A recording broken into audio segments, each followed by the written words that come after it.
শনিবার চেন্নাই বনাম দিল্লি ম্যাচে চিদম্বরম স্টেডিয়ামে হাজির হয়েছিলেন মহেন্দ্র সিংহ ধোনির বাবা মা। আইপিএল প্রথমবার ছেলের খেলা দেখতে এসেছিলেন তারা। জল্পনা শুরু হয়ে গিয়েছিল যে এই ম্যাচেই অবসর ঘোষণা করতে পারেন ধোনি, যদিও তা সত্যি হয়নি। ম্যাচের পর চেন্নাইয়ের কোচ স্টিফেন ফ্লেমিং জানিয়েছেন, ধোনিকে এখন অবসরের কথা ঘুণাক্ষরেও জিজ্ঞাসা করেন না। শনিবার ম্যাচের পর ফ্লেমিংকে জিজ্ঞাসা করা হয়েছিল, ধোনির অবসর নিয়ে কিছু জানেন কি না। ফ্লেমিং স্পষ্ট বলেছেন, না, কোনো জল্পনা থামানোর দায়িত্ব আমার নয়। ওর অবসর নিয়ে আমার কোনো ধারণা নেই। এটুকু বলতে পারি, এখনও ধোনির সঙ্গে কাজ করতে ভালবাসি। দারুণ খেলছে। অবসর নিয়ে তো আজকাল ওকে কিছু জিজ্ঞাসাই করি না।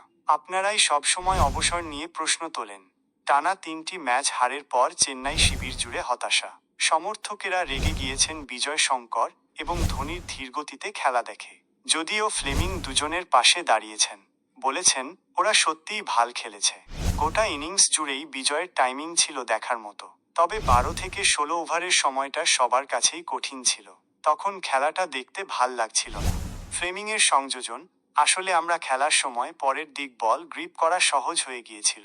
আমরা জানতাম পরের দিকে পিচ মন্থর হয়ে যাবে, তাই আগে ব্যাট করতে চেয়েছিলাম।